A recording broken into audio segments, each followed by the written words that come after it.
নয়নম ভয়ভঞ্জন জয় সংসন করুণায়ত নয়নম কনকোৎপল জনকোজ্জ্বল রস সাগর চয়নম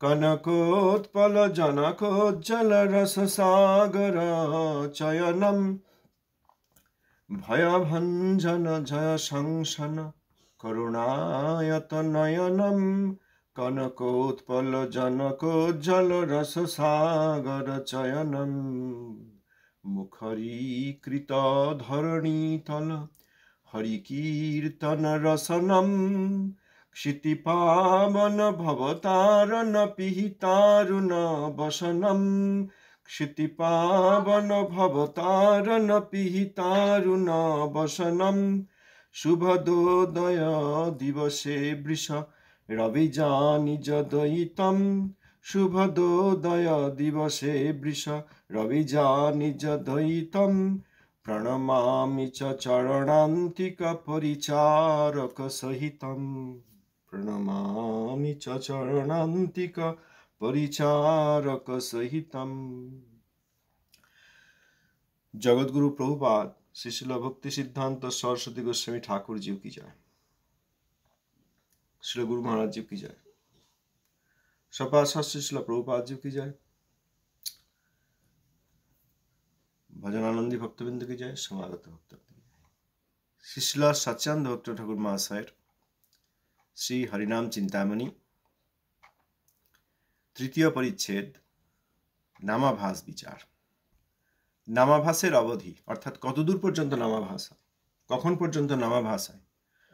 সম্বন্ধ তত্ত্বের জ্ঞান যাবৎ না হয় তাবৎ সে নামাভাস জীবের আশ্রয়। সাধক যদ্যপি পায় সদ্গুরু আশ্রয়, ভজন নৈপুণ্যে মেঘ আদি দূর হয়।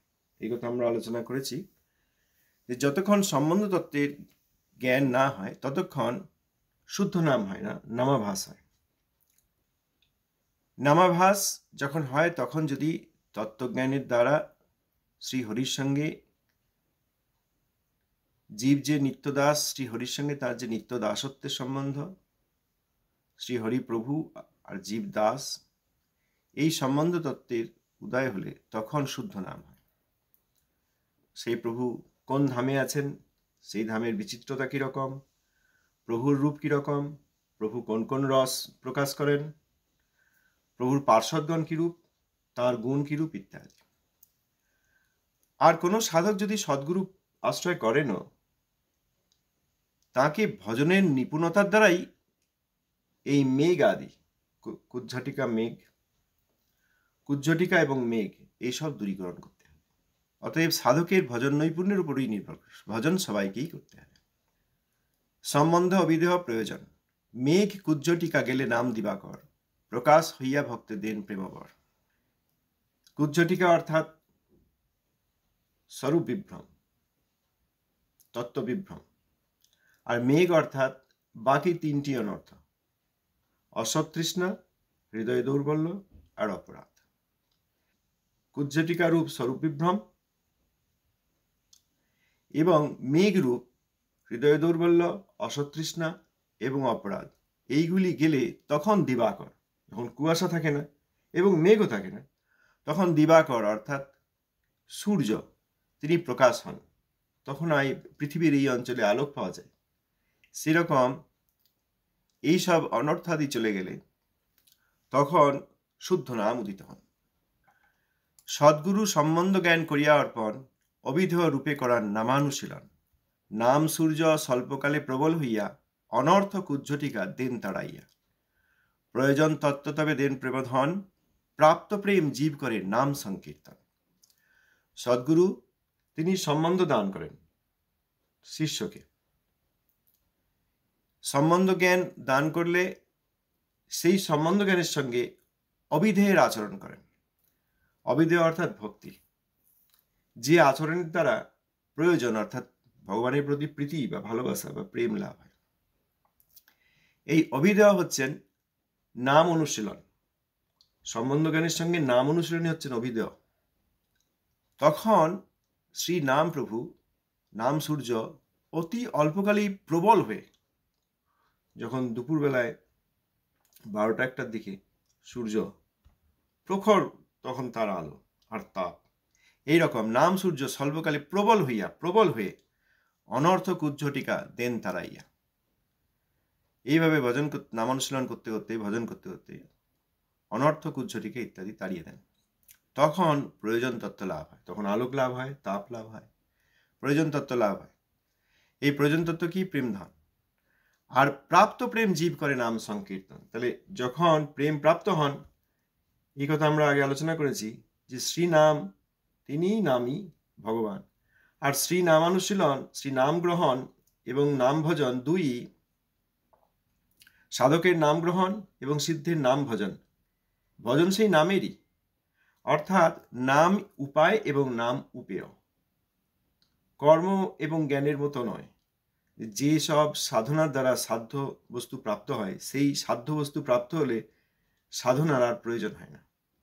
এখানে যেহেতু সাধনা এবং সাধ্য, উপায় এবং উপেয়, এই দুই তত্ত্বই একই, শ্রীনাম, সেই জন্য প্রয়োজন তত্ত্ব প্রেমধন দেন নাম সূর্য, শুদ্ধ নাম। আর এই প্রাপ্ত প্রেম জীব, অর্থাৎ যে জীব তিনি প্রেম প্রাপ্ত হয়েছেন, অর্থাৎ এই প্রয়োজন তত্ত্ব প্রাপ্ত হয়েছেন, কৃষ্ণের প্রীতি লাভ করেছেন, তিনি নাম সংকীর্তনই করতে থাকেন। এমন নয় যে সিদ্ধি লাভ হয়ে গেছে, ইনি আর হরিনাম করেন না। সিদ্ধি লাভ হয়ে গেছে, এখন তিনি নাম সংকীর্তন করেন, শুদ্ধ নাম সংকীর্তন করেন। এখন এইখানে আমাদের বোঝা দরকার, আমরা হরিনাম করার চেষ্টা করছি, আমাদের মধ্যে এই যে অনর্থাদি রয়েছে, তার আগে তো এরপর ঠাকুর মহাশয় বলবেন অপরাধ সম্বন্ধে। অপরাধই তো ত্যাগ করতেই হবে, তারপরে নামাভাস। এখন নামাপরাধ হচ্ছে, অপরাধ চলে গেলে নামাভাস হবে। নামাভাস হওয়াকালীন সদ্গুরুর নির্দেশ এবং কৃপানুসারে সম্বন্ধ জ্ঞান প্রাপ্ত হলে তখন অভিধেয় রূপ নামানুশীলন হবে, এবার তার স্বল্পকালে শুদ্ধ নাম আমরা করতে পারব। এখন কেউ 2 দিন এসছি, 2 মাস এসছি, কেউ 2 বছর এসছি, 20 বছর এসছি, কিন্তু শুদ্ধ নাম আমাদের হচ্ছে না। এই এক দুর্ভাগ্যের। তার কারণ এইসব অপরাধ আমরা ত্যাগ করতে চাইছি না। অপরাধ ত্যাগ করার ইচ্ছা করে যদি হরিনাম গ্রহণ করা হয়, তাহলে হরিনাম প্রভুর কৃপাতেই অপরাধ আদি যায়। সদ্গুরু চরণাশ্রিত জীব তিনি সম্বন্ধ জ্ঞান প্রাপ্ত হবেন এবং অভিধেয় রূপ নামানুশীলন করবেন, এই কিন্তু হচ্ছে না।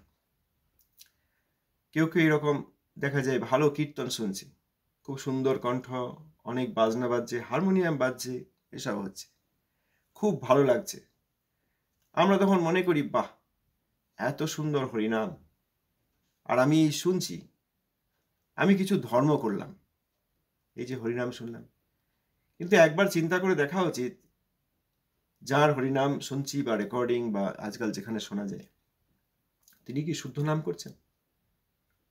শুদ্ধ নাম বড় বিরল, শুদ্ধ নাম গ্রহণকারী জগতে বড় বিরল।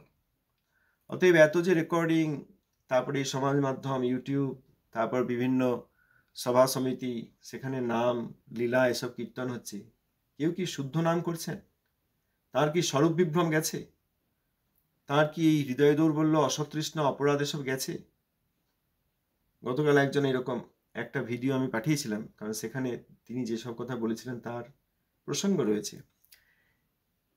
তিনি নিশ্চয়ই পছন্দ করেন নাই, তখন তিনি একটা লিঙ্ক পাঠিয়ে দিলেন। সেই লিঙ্কটা হাত দিয়ে আমি সাধারণত দেখি না, দেখলাম কি আছে। খুব অল্প সময়ের জন্য আমাদের দেবীর নাম কীর্তন করছেন, খুব অল্প, কয়েক সেকেন্ডের, খুব সুন্দর সুর, সুন্দর কণ্ঠ, ভালো ভালো সব বাজনা বাজছে, বাজনাগুলোই বেশি শোনা যাচ্ছে। আমি তাকে দিনহীনভাবে লিখলাম যে আপনি যে পাঠিয়েছেন, এটা কি শুদ্ধ নাম, না নাম ভোগের চেষ্টা? নামের দ্বারা আর সব বাজনা, সুর, সুন্দর কণ্ঠ, তাল, লয় এসব দিয়ে লোকের মনোরঞ্জন করা হচ্ছে। যেমন ভগবান বিষ্ণু, তাকে চাকর করা যায় না। আমরা এর আগে শ্রী শ্রী সরস্বতী সংলাপ থেকে পড়লাম, এটা কত বড় অপরাধের কথা। তাকে চাকর করার চেষ্টা, সেইটা ভেঙে দিচ্ছেন প্রভুপাদ, বুঝিয়ে দিচ্ছেন। সেরকম নামকেও ভোগ করা যায় না। এই এনার কথাটা শুনতে খুব ভালো লাগছে, বা ওনার নামটা শুনতে খুব ভালো লাগছে, এই সুরটা খুব সুন্দর হয়েছে, এত ভালো ভালো বাজনা বাজছে, এই সব মিশিয়ে নামকে ভোগ করার চেষ্টা করছে। এইটা কিন্তু মহা অপরাধ। চিন্তা করে দেখলে দেখা যাবে যে শুদ্ধ নাম হচ্ছে এরকম ব্যক্তির সংখ্যাই কম, এরকম মহাবৈষ্ণবের সংখ্যাই জগতে কম। অতএব আমরা যে যেখানে যা শুনছি, লীলা কথা শুনছি, ভাগবত কথা শুনছি, বিভিন্ন রকম শুনছি, তার মধ্যে একবার যদি বিচার করে দেখি যে যিনি গাইছেন তিনি কি শুদ্ধ ভক্ত? যদি না হন, আমরা সেই সব লীলা ভোগ করার চেষ্টা করছি। ভগবানের নাম, রূপ, গুণ ইত্যাদি যে তারা কীর্তন করার অভিনয় করছেন, এইগুলো মিশিয়ে তারা আমাদের কর্ণরন্ধ্রে, আমাদের যে ইয়ারড্রাম, কানের যে পর্দা আছে, সেখানে একটা সুন্দর অনুভূতি সৃষ্টি করছেন। আমরাও বিভিন্ন কাজকর্মে, সংসারে, রাস্তাঘাটে ক্লান্ত হয়ে সেইটা শুনে একটু জিরিয়ে নিচ্ছি, একটু ভালো বিশ্রাম হচ্ছে, মনে কিছু সুখ হচ্ছে। ভগবানের নাম আমাদের মনকে সুখ দেওয়ার জন্য বা কানের পর্দাকে সুখ দেওয়ার জন্য উদিত হন নাই। এই যে নাম ভোগের চেষ্টা, এও এক বিষ্ণু ভোগ চেষ্টা। যেহেতু বিষ্ণু এবং বিষ্ণু নামের মধ্যে কোনো পার্থক্য নাই, অতএব বিষ্ণু সেবা, তাকে পণ্যদ্রব্য করা, বা ওই যে আমরা গতকাল বললাম, বিষ্ণু যেন আমাদের খানা বাড়ির রায়ত, যে কাতে শোয়াবো সেই কাতে শোবে। বিষ্ণু যেন আমার বাগানের মালি, ভালো ভালো ফুল ফল রচনা করে আমার সামনে দিয়ে যাবে, আমি ভালো ভালো শুকবো, ভালো ফুল আমার হাতে, ফুলের তোড়া আমার হাতে দিয়ে যাবে। সেটা যেমন সম্ভব নয়, সেরকম বিষ্ণুর নাম, যে নাম বিষ্ণু থেকে অভিন্ন, যেটা আমরা আজকে বুঝতে পারছি না, আমাদের তত্ত্ব ব্যবধান রয়েছে, সেই জন্য আমাদের শুদ্ধ হরিনাম হচ্ছে না, সেই বিষ্ণুর নামও আমাদের কর্ণের বা মনের সেবা করতে আসবে না। যারা করছেন তারা নামাপরাধ করছেন। এই নামাপরাধীদের নাম শ্রবণ করা উচিত নয়। সম্বন্ধ জ্ঞান। সদ্গুরু চরণে জীব শ্রদ্ধা সহকারে প্রথমে সম্বন্ধ জ্ঞান পায় সুবিচারে। কৃষ্ণ নিত্য প্রভু আর জীব নিত্য দাস, কৃষ্ণ প্রেম নিত্য জীব স্বভাব প্রকাশ। কৃষ্ণ নিত্য দাস জীব তাহা বিস্মরিয়া, মায়িক জগতে ফিরে সুখ অন্বেষিয়া। মায়িক জগৎ হয় জীব কারাগার, জীবের বৈমুখ্য দোষে দণ্ড প্রতিকার। ঠাকুর মহাশয়ের বিস্তার। এই চতুর্দশ ভুবন রূপ দেবী ধামী, কৃষ্ণ বহির্মুখ জীবের কারাগার। আনন্দভোগের স্থান নয়, এখানে যে বিষয় সুখ তাহা অনিত্য, সুতরাং দুঃখ বিশেষ। দণ্ড প্রতিকার, দণ্ড দ্বারা জীবের প্রবৃত্তি শোধন। সদ্গুরু চরণে জীব যদি শ্রদ্ধা সহকারে আশ্রয় গ্রহণ করে, তাহলে প্রথমে এখানে যারা অসৎগুরুর আশ্রয় নিচ্ছেন তাদের কথা বাদ হয়ে গেল। কলির দূতের আশ্রয় নেব, ব্যভিচারীর আশ্রয় নেব, নামাপরাধীর আশ্রয় নেব, অবৈষ্ণবের আশ্রয় নেব, কর্মী জ্ঞানী তপস্বীর আশ্রয় নেব, বৈষ্ণব বিদ্রোহী, বৈষ্ণব বিদ্বেষীর আশ্রয় নেব, বৈষ্ণব বেশি কিন্তু বৈষ্ণব বিদ্বেষী অর্থাৎ বৈষ্ণব ব্রুবের আশ্রয় নেব, সেইগুলো সব বাদ হয়ে গেল।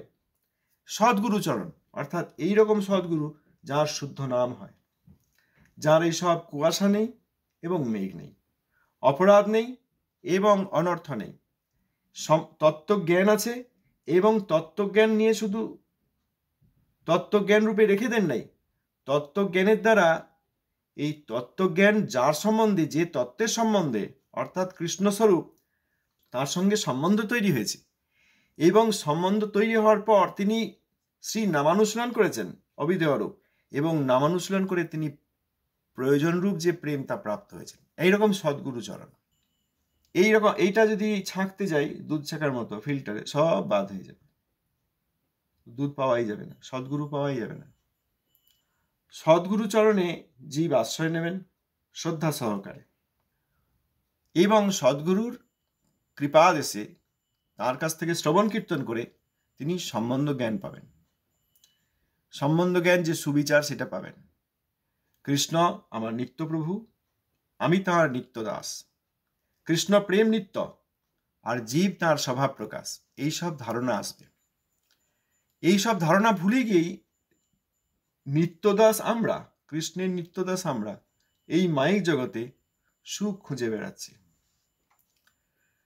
এই মায়িক জগৎটি জীবের কারাগার আমরা বুঝতে পারছি না। জীবের এই কৃষ্ণ বিমুখতা দোষে মায়াদেবী আমাদের দণ্ড দিচ্ছেন। এই দণ্ডটি আমাদের প্রতিকার। এই দণ্ড প্রতিকারই আমাদের একদিন শোধন করবে। তাহলে গত কয়েকদিন আমরা আলোচনা করেছি, আমাদের একজন ভক্ত প্রশ্নও করেছিলেন, এই যে তুড়ি মেরে যে সব তোমার সব সমস্যা কৃষ্ণ সমাধান করে দেবেন, এইটা কৃষ্ণ কনসাসনেস নয়, এটা কৃষ্ণ ভক্তি নয়, এটা কৃষ্ণ ভক্তির বিরোধী। কেন? এই যে দণ্ড আমি আজকে পাচ্ছি, এই দণ্ড আমার কৃষ্ণ বিমুখতারূপ যে দোষ সেটার প্রতিকার করবে। এইটা আমরা বুঝতে পারছি না। আমরা এসে বলছি, কৃষ্ণ আমরা তো এসে গেছি, আপনি আমার দণ্ড দেওয়াটা এবার বন্ধ করুন, সমাধান করুন। যে দণ্ড পাচ্ছি, দোষ হচ্ছে, কষ্ট হচ্ছে, দুঃখ হচ্ছে, এইগুলো আপনি এক তুড়ি মেরে সমাধান করে দিন। আপনার দেওয়া, আপনার বহিরঙ্গা শক্তির দেওয়া এসব দণ্ড আমার আর ভালো লাগছে না, আমি তো আপনার কাছে এসেছি, এবার আপনি এগুলো বন্ধ করুন। এইটা হচ্ছে কৃষ্ণ অভক্তি।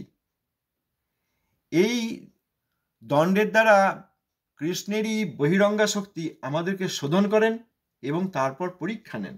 আমাদের আরেকজন ভক্ত গতকাল উদাহরণ দিলেন, কোথায় কি হচ্ছে। সেইখানে আমরা রূপে আসক্ত হচ্ছি, যৌবনে আসক্ত হচ্ছি, এইসব বিভিন্ন বিষয়ে আসক্ত হচ্ছি। আমরা তার মানে কি, এই যে কেউ রূপে আসক্ত হয়, কেউ গুণে আসক্ত হয়, এই জাগতিক এই বদ্ধজীবের, এক বদ্ধজীব আর এক বদ্ধজীবের দ্বারা, এটা তো মায়া, বহিরঙ্গ মায়ার শক্তি প্রভাব। আমি তো জানি আমার শরীরটা কি দিয়ে তৈরি, আমি জানি আমার শরীরে কত গন্ধ, দুর্গন্ধ, জানি না? আমার শরীরে যে কত দুর্গন্ধ, কত ক্ষত, এসব আমি জানি। শরীরের মধ্যে মলমূত্র আছে জানি। তারপর আরেকটা শরীর আমার কাছে সে মায়িক প্রভাব বিস্তার করছে। তাহলে আমার শরীরে যদি এসব দুর্গন্ধ, ক্ষত, মলমূত্র, বয়স ইত্যাদি হতে থাকে, তাহলে সেই শরীরেও আছে। কিন্তু সেই শরীর আমার কাছে প্রভাব বিস্তার করলো, দেখলাম আর মোহিত হয়ে গেলাম। ও এত সুন্দর রূপ, এত সব গুণ, এর গলার কণ্ঠটা আমার শুনতে খুব ভালো লাগে, এ এত সুন্দর গান গায়, এ নাচ ছিল আমার ভালো লাগলো। এই রকম এই সব ক্ষেত্রেই স্ত্রী পুরুষে কোনো ভেদ নাই। যেমন এইটা রচিতই হয়েছে এইরকম ভাবে, মায়াদেবী এই রচনা করে, এই যে বলছেন ঠাকুরমশাই কারাগার, দণ্ড প্রতিকার করছেন কৃষ্ণবিমুখ জীবের প্রতি, এই হয়েছে এই জন্য। এই এক পক্ষ দেখার দরকার নেই, সব ওই একই মায়ার। কে কতটা প্রভাব বিস্তার করলো আপনি তো জানেন, আপনি তো জানেন আপনার শরীর কেমন, আমি তো জানি আমার শরীর কেমন, তবু দেখুন আমি আপনাকে কেমন মায়ার দ্বারা ইলিউশন তৈরি করতে পারি। আপনি মনে করবেন আমি রূপবান, বা আপনি মনে করবেন আমি রূপবতী, সবাই এটা ভাবছেন না? তো এই হচ্ছে আমাদের এই বহিরঙ্গা মায়ার জীবের কারাগার। তবে যদি জীব সাধু বৈষ্ণব কৃপায় সম্বন্ধ জ্ঞানেতে পুনঃ কৃষ্ণ নাম পায়, যদি সাধু বৈষ্ণবের কৃপায়, এইসব বিষয়ে অনেক বিচার আছে। সুকৃতি, না জেনে সাধুর সঙ্গ বা সেবা করা হলে সুকৃতি, তারপর সেই সুকৃতি পুঞ্জীভূত হলে শ্রদ্ধার উদয়, তখন শ্রদ্ধার সঙ্গে সাধুর সঙ্গ, সেই সাধুর সঙ্গ হচ্ছে শ্রদ্ধা পরবর্তী সাধু সঙ্গ, সেই সাধু সঙ্গের প্রভাবে ভজন ক্রিয়া শুরু হয়, শ্রবণ কীর্তন আদি। অতএব এই কারাগারে ঘূর্ণায়মান অবস্থায়, বিভিন্নভাবে মায়ার দ্বারা প্রভাবিত হওয়ার অবস্থায় যদি জীব সাধু বৈষ্ণবের কৃপা প্রাপ্ত হন, তখন সম্বন্ধ জ্ঞানে পুনরায় কৃষ্ণ নাম প্রাপ্ত হন। ঠাকুর মশাই বিস্তার করেছেন, আমি অনুচৈতন্য, নিত্য কৃষ্ণ দাস, কৃষ্ণ বিভু চৈতন্য আমার একমাত্র প্রভু, এই জড়জগৎ আমার প্রবৃত্তি শোধক কারাগৃহ, এই জ্ঞানকে সম্বন্ধ জ্ঞান বলা হয়। আমি অনুচৈতন্য, কৃষ্ণের নিত্য দাস, আর কৃষ্ণ বিভু চৈতন্য প্রভু, তিনি একমাত্র প্রভু, অনেক প্রভু নাই, একমেবা দ্বিতীয়ম, ওয়ান উইদাউট দ্য সেকেন্ড। এই জড়জগৎটা, সেখানে বৈকুণ্ঠ জগতে বিভু চৈতন্য কৃষ্ণ আছেন, আর এই জড়জগৎটা আমার প্রবৃত্তি শোধক কারাগৃহ, এই জ্ঞানকে সম্বন্ধ জ্ঞান বলা। তাহলে ওই যে তুড়ি মেরে আমার সব সমস্যার সমাধান করে দাও কৃষ্ণ, এই ধারণাটা হচ্ছে সম্বন্ধ জ্ঞানের অভাব। শুধু অভাব নয়, সম্বন্ধ জ্ঞানের বিরোধ। এটা কৃষ্ণ কনসাসনেস কিছুতেই নয়। ওই ছবিটা কৃষ্ণ কনসাসনেস বা কৃষ্ণ কনসাস লোকেদের ছবি নয়, কৃষ্ণ কনসাসনেস প্রচারের ছবিও নয়, ওইটা সম্বন্ধ জ্ঞানের অভাব। এটা কারাগৃহ আমার প্রবৃত্তিকে শোধন করবেন। সেই জন্যই তো গতকাল আমরা আলোচনা করেছি, দুঃখ ভোগ করি নিজ কৃত কর্মফলে, কায় মন বাক্যে তব চরণ কমলে, ভক্তি করি কাটে কাল তব কৃপা আসে, মুক্তিপদ তব পদ পায় অনায়াসে। দুঃখ ভোগ করি, দুঃখ কষ্টকে ত্যাগ করি নয়, বা দুঃখ কষ্টকে ত্যাগ করিয়ে দাও, ছাড়িয়ে দাও, এই প্রার্থনা করে নয়, দুঃখ ভোগ করতে করতে। কারণ আমার যেসব প্রবৃত্তি আছে, আমার কর্মফল অনুসারে ভগবান প্রসাদ রূপ যে দুঃখ কষ্ট দিয়েছেন, সেইটা আমাকে শোধন করবে। বলা সহজ, কিন্তু মানা কঠিন। কষ্ট হবে, দুঃখ হবে, এটা ভগবানের প্রসাদ। কিন্তু এখানে তো তাই বলা হয়েছে, আমি বুঝতে পারি বা না পারি, বিষয়টা তো তাই। বুঝতে না পারলে বোঝার চেষ্টা করতে হবে। বুঝতে পারি না বলে এই বিষয়টাকে বাদ দিতে পারবো না। এরপর নামাভাসের ফল। নামাভাসের ফল, নামাভাস দশাতেও অনেক মঙ্গল, জীবের অবশ্য হয় সুকৃতি প্রবল। শুদ্ধ নাম উদিত হন নাই, এখনো সম্বন্ধ জ্ঞান উদিত হয় নাই, নামাভাস মাত্র হচ্ছে, কিন্তু নামাভাসেও অনেক মঙ্গল হয়, জীবের অবশ্য হয় সুকৃতি প্রবল। ঠাকুর মহাশয় বিস্তার, যে পর্যন্ত গুরু কৃপায় সম্বন্ধ জ্ঞানোদয় না হয়, সে পর্যন্ত জীবের অজ্ঞান অনর্থ থাকে। সুতরাং সে পর্যন্ত যে নাম উচ্চারণ করা হয় তাহার নামাভাসই হয়, শুদ্ধ নাম হয় না। আর এইটার যে বিস্তার করেছেন ঠাকুর মহাশয়, নামাভাস জীবের প্রধান সুকৃতির মধ্যে গণ্য হয়। ধর্ম, ব্রত, যোগ, হুতাদি সর্বপ্রকার শুভকর্ম অপেক্ষা নামাভাস শ্রেষ্ঠ ফলপ্রদ। কেউ বিভিন্ন জাগতিক ধর্মের আচরণ করছেন, স্মৃতিশাস্ত্রোক্ত, কেউ বিভিন্ন ব্রতাদি করছেন, কেউ যোগের অনুষ্ঠান করছেন, কেউ হুতাদির ব্যবস্থা করছেন, কিন্তু এইসব শুভকর্ম, এগুলো শুভকর্ম ঠিকই, কিন্তু এইসব শুভকর্ম অপেক্ষা নামাভাস শ্রেষ্ঠ এবং শ্রেষ্ঠ ফল প্রদান করেন। নামাভাসে নষ্ট হয় আছে পাপ যত, নামাভাসে মুক্তি হয় কলি হয় হত, নামাভাসে নর হয় সুপংক্তি পাবন, নামাভাসে সর্বরোগ হয় নিবারণ। এইসব নামাভাসে হয়। যত পাপ আছে আমাদের, পূর্ব পাপ, তার ফলে যেসব পাপের ফল প্রাপ্ত হচ্ছে এবং তাপ আমরা উত্তপ্ত হচ্ছি, তাপ পাচ্ছি, সেগুলো চলে যায়। হ্যাঁ, নামাভাসে পাপ চলে যায়, কিন্তু সাধক বলেন নাই আমি তো নামাভাস করছি, তাহলে এখন আমার এই পাপের ফলগুলো সব তুমি তুড়ি মেরে উড়িয়ে দাও। না প্রভু, আমি এই ভোগ করতে থাকবো। কিন্তু নামাভাস এসে তখন কি করেন, কৃপাপূর্বক এইসব পাপ নষ্ট করে দেন, পুণ্যও নষ্ট করেন। এটা আমাদেরকে বুঝতে হবে। তবে যদি বলেন এই তো এখানে পাপ নষ্ট হচ্ছে, হ্যাঁ, নামাভাস পাপ নষ্ট করেন। যে পাপ নষ্ট করার জন্য নামাভাস করেন না, এই যে বলা হচ্ছে আসুন কৃষ্ণের কাছে, কৃষ্ণ সব সমস্যার সমাধান করে দেবেন, কৃষ্ণ সব সমস্যার সমাধান করে দেবেন, সব সমস্যার, আপনার যত সমস্যা আছে, এটা যে সম্বন্ধ জ্ঞানের অভাব এবং ভক্তি বিরোধ, এটা বোঝা যাচ্ছে এইখানেই। যে সাধক এসে নামাভাস করছেন, কিন্তু পাপ, নামাভাস সেই পাপ নষ্ট করছেন। সাধকের উদ্দেশ্য কিন্তু পাপ নষ্ট করতে, আমার পাপ নষ্ট করতে ওই জন্য নামাভাস করি, এইটা কিন্তু সাধকের উদ্দেশ্য নয়, তাহলে তার নামাভাসই হলো না। সম্বন্ধ জ্ঞানের সঙ্গে নাম অনুশীলন করা হবে। সম্বন্ধ জ্ঞানের আগে, তত্ত্বজ্ঞান হওয়ার আগে, সম্বন্ধ জ্ঞান পাওয়ার আগে তিনি অপরাধ করছেন না, তিনি এইসব অনর্থের দিকেও নেই। শ্রীহরির কিভাবে শুদ্ধ সেবা হয়, এই উদ্দেশ্যে যখন নামাভাস করেন, তখন নামাভাসই কৃপাপূর্বক সব পাপ নষ্ট করেন, আবার পুণ্যও নষ্ট করেন। পাপের যে সব ফল রয়েছে চলে যাবে। একটা জিনিস মনে রাখতে হবে, যে নামাভাসে পুণ্যের ফলও চলে যাবে। পাপ এবং পুণ্য আমার শরীর এবং মন ভোগ করবে এই জন্মে এবং পরের পরের জন্মে, সেই পুণ্যও চলে যাবে। পরের জন্মে যদি কেউ ভালো পুণ্য করে থাকেন, মনে করুন এখন এখানে এই পৃথিবীতে রয়েছে, কেউ রয়েছেন, পুণ্যের ফলে আগামী জন্মে তার স্বর্গ পাওয়ার কথা, সেটাও চলে যাবে। নামাভাসে নষ্ট হয় আছে পাপ যত, নামাভাসে মুক্তি হয় কলি হয় হত। যিনি নামাভাস করেন তিনি মুক্তি প্রাপ্ত হন। আগে আমরা আলোচনা করেছি যে নামাভাসে মুক্তি হয় আর শুদ্ধ নামে প্রেম প্রাপ্ত হয়। নামাভাসে মুক্তি হয় আর কলির কলহটাকে স্পর্শ করতে পারে না। আর যারা কলির কলহের মধ্যে রয়েছেন, তার মানে তাদের নামাভাসও হচ্ছে না, এটা মানতে হবে। তো শুদ্ধ নাম তো দূরের কথা, কেউ কেউ বড় বড় মিশনে রয়েছেন, কেউ কেউ সহজিয়া রয়েছেন, কেউ কেউ যোগী তপস্বী রয়েছেন। যোগী তপস্বী তারা তো নাম করেন না।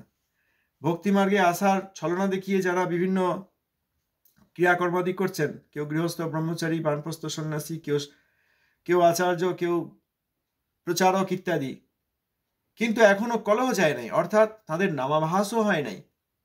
এই জন্য তারা কলির দ্বারা, এই জন্য তারা কলিহত এবং কলহে লিপ্ত, জাগতিক কলহে লিপ্ত। পারমার্থিক যে পারমার্থিক যারা মহাবৈষ্ণব তাদের মধ্যে যে বাহ্যত ডিসএগ্রিমেন্ট দেখা যায় সেটা কিন্তু প্রেম কৌতুক, সেটা আলাদা বস্তু।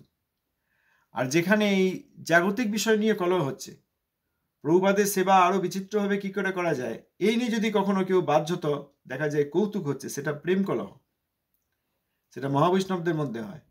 আর আমাদের এই মহাবৈষ্ণবদের এখন তারা তো অপ্রকট হয়ে গেছেন, ভজন করতে আদেশ করেছেন, সেসব তো আমরা করি না, আমরা বিভিন্নভাবে বিভিন্ন রকম আচরণ করছি। কিন্তু এই সম্পত্তিগুলো দরকার, তার ফলে যে কলহ হচ্ছে সেটা কিন্তু প্রেম কলহ নয়। এই প্রেম কলহ আর এই জাগতিক কলহ, কলির কলহ, মহাবৈষ্ণবের প্রেম কলহ আর কলির প্রভাবে জাগতিক কলহ, কলির কলহ, এই দুইয়ের মধ্যে পার্থক্য আমাদেরকে বুঝতে হবে। যেমন বৈষ্ণব ও বৈষ্ণব, বৈষ্ণব রূপ পার্থক্য বুঝতে হবে, সেরকম মহাবৈষ্ণবের প্রেম কলহ অর্থাৎ কৌতুক আর এই জাগতিক লোকদের কলি কলহ, এর মধ্যে পার্থক্য বুঝতে হবে। যাদের নামাভাস হয়েছে তারা এই জগৎ থেকে মুক্তিপ্রাপ্ত হয়েছেন, জগৎ থেকে মুক্তিপ্রাপ্ত হয়েছেন। এই জগতের এইসব কোনো বিষয়ে তাদের আর প্রভাব ফেলে না, কলিও তাদের প্রভাব ফেলতে পারে না। কলি হয় হত নামাভাসে নর হয় সুপংক্তি পাবন, নামাভাসে সর্বরোগ হয় নিবারণ। নামাভাসে এইসব হয়, নর সুপংক্তি পাবন, আর যত রকম রোগ সব নিবারিত হয়। কিন্তু সাধক সেই উদ্দেশ্যে আসেন নাই, সেই উদ্দেশ্যে এসে নামাভাস সম্ভব নয়। কেউ বলতে পারেন এই তো এখানে রোগ নিবারণ হচ্ছে, পাপ চলে যাচ্ছে, তাহলে সমস্যার সমাধান তো হচ্ছে।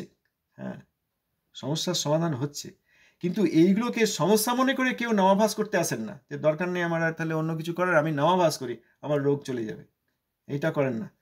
নামাভাস করছেন কারণ তিনি এই অপরাধী ত্যাগ করেছেন, তার আর নামাপরাধ নাই, বৈষ্ণব অপরাধ নাই। আর যত বৈষ্ণব অপরাধীর দল তারা যদি বলে এসো কৃষ্ণ তোমার সমস্যার সমাধান করবেন, সেইটা হচ্ছে সম্বন্ধ জ্ঞানের বিরোধ। অভাব শুধু নয়, বিরোধ। একটা হয় সম্বন্ধ জ্ঞান, একটা হচ্ছে সম্বন্ধ জ্ঞানের অভাব, আর একটা হচ্ছে সম্বন্ধ জ্ঞানের অর্থাৎ ভক্তির বিরোধ। ভক্তি অভক্তি এবং ভক্তি বিরোধ, বৈষ্ণব অবৈষ্ণব এবং বৈষ্ণব বিদ্বেষী, তিনটে জিনিস। সকল আশঙ্কা নামাভাসে দূর হয়, নামাভাসী সর্বরিষ্ট হইতে শান্তি পায়। যক্ষ রক্ষ ভূত প্রেত গ্রহ সমুদয়, নামাভাসে সকল অনর্থ দূরে যায়। নরকে পতিত লোক সুখে মুক্তি পায়, সমস্ত প্রারব্ধ কর্ম নামাভাসে যায়। সর্ব বেদাধিক সর্বতীর্থ হইতে বড়, नामाभास सर्वशुभ कर्म श्रेष्ठतर। आपने समझाया तो शायद मुझे सही समझ नहीं आया। मतलब नामाभास मतलब कि वो एक्चुअली चैन नहीं कर रहा, बट वो भास है ना, क्या can you explain me better way? ये अंडरस्टूड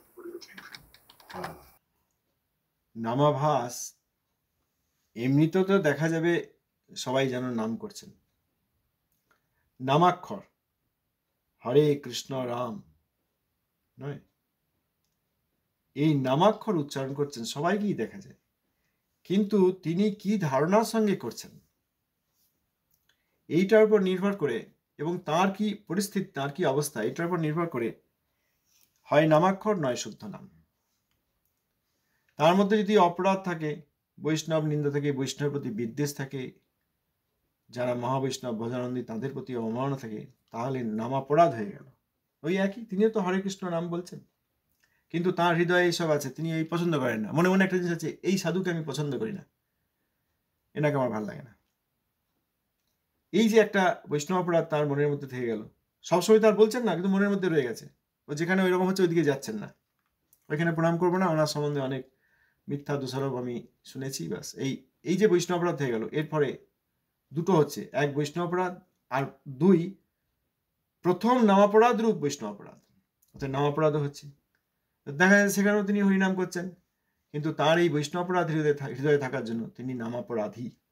মানে এরকম অন্যান্য অপরাধও আছে, অন্য দেবদেবীতে স্বতন্ত্রভাবে ঈশ্বর মনে করা, তাদের কাছেও যাওয়া, কিছু অন্য কিছু চাওয়ার জন্য পূজা করা, মহাবৈষ্ণব যদি গুরু সদ্গুরু হন তাকে অবজ্ঞা করা।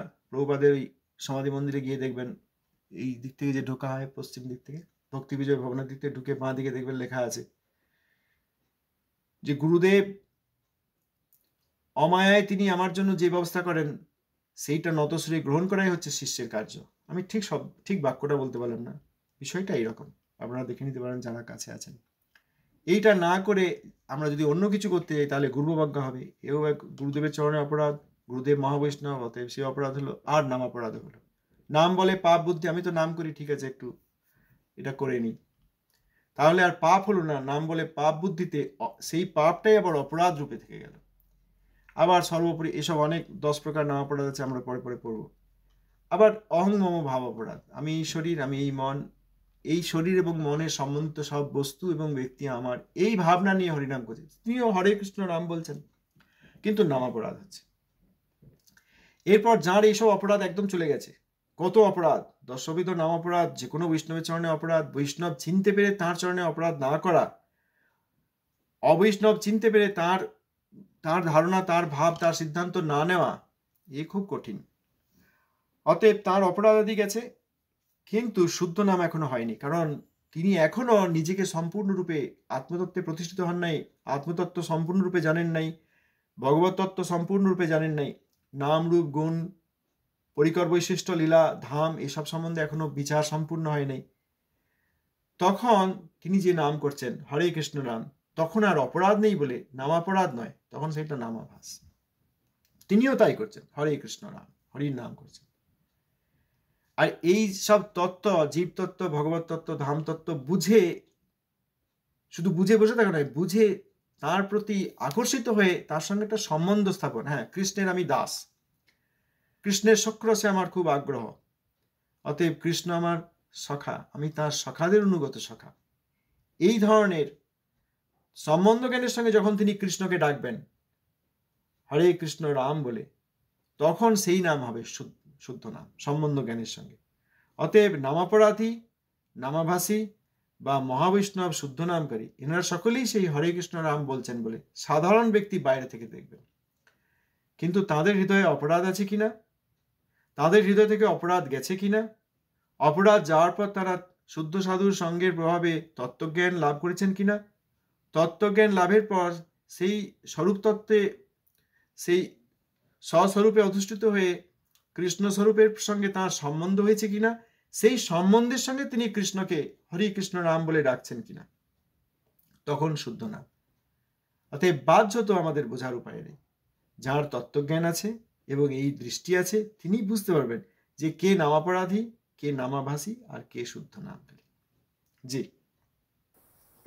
तो जिसे वैष्णव अपराध हो गया बाय मिस्टेक, जानबूझ के नहीं किया, तो क्या वो नामाभास भी करेगा तो उसका वैष्णव अपराध हट जाएगा? नाम नाम प्रभु जी बस। हाँ, अच्छा प्रश्न है। দেখুন গ্রন্থে লেখা আছে নাম অপরাধ যত নামে হয় ক্ষয়। অতএব এই যে নাম অপরাধ হচ্ছে, এর জন্য আলাদা করে আমাদেরকে আর কোনো অন্য শুভকর্ম আদি করতে হবে না, যে আমি কিছু ব্রতাদি করি, কিছু জাগতিক ধর্ম পালন করি, তাহলে আমার যেসব অপরাধ আছে নাম অপরাধ সেইগুলো চলে যাবে, তা করতে হবে না। এই নাম প্রভুই অপরাধ থেকে মুক্তি দেবেন। এই অহংম ভাব অপরাধ, নাম বলে পাপ বুদ্ধির যে দুর্বুদ্ধি, সেই অপরাধ, এইগুলো নাম প্রভুই কৃপা করে কাটিয়ে দেবেন। এখন বৈষ্ণব অপরাধ একটি পৃথক অপরাধ, আবার বৈষ্ণব অপরাধ নাম অপরাধের মধ্যেও প্রথম নাম অপরাধ রূপে গণ্য। বৈষ্ণব অপরাধের সম্বন্ধে একটি বিশেষ বিচার আছে, সেটা হচ্ছে যদি না জেনে করা হয়, আর কখনো উপলব্ধি করলাম না, তবুও বৈষ্ণব অপরাধ হলো, কিন্তু নাম প্রভুর কৃপায় সেই বৈষ্ণবের কাছ থেকে অপরাধ ক্ষমা চাওয়ার ব্যবস্থা হয়ে যাবে। নাম প্রভু কৃপাপূর্বক তার হৃদয়ে বুঝিয়ে দেবে যে আচ্ছা, আমি তো কিছুদিন আগে বা কয়েক বছর আগে বা কোনো সময় এই বৈষ্ণবের প্রতি এই ধারণা রেখেছিলাম, এখন আমি বুঝতে পারছি যিনি তো পরম বৈষ্ণব, এই ধারণা বা এই ব্যবহার আমার তো উচিত হয়নি, যাই আমি গিয়ে ক্ষমা চেয়ে আসি। এই ব্যবস্থা শ্রী নাম প্রভুই করে দেবেন। সেই মহাবৈষ্ণবের শ্রীচরণে গিয়ে আমাকে তৃণাদবি শুনিছ হয়ে তাঁর চরণে আত্মসমর্পণ করে ক্ষমা চাইতে হবে, যে হে মহাবৈষ্ণব, আমি বুঝতে পারিনি, এই ধারণা আমার মনে একবার উদিত হয়েছিল, এখন আমি বুঝতে পেরে আপনার কাছে সেই বিষয়ে ক্ষমা চাইছি, আপনি আমাকে ক্ষমা করুন যাতে আমার শুদ্ধ নাম হয়। তখন সেই বৈষ্ণব ক্ষমা করবেন, কারণ তিনি বৈষ্ণবগণ দয়ার সাগর, ক্ষমামূর্তি, তাঁরা অপরাধ নেন না। তখন এইরকম আত্মসমর্পণ দেখে তিনি কৃপা করে আমাদের সেই অপরাধ থেকে মুক্তি দান করবেন, তখন আমরা সেই অপরাধ থেকে মুক্তি। আজ এই পর্যন্ত থাক, সময় হয়ে গেছে। জয় শ্রীলা ভক্তিবিনোদ ঠাকুর মহাশয়, ধন্যবাদ, প্রণাম।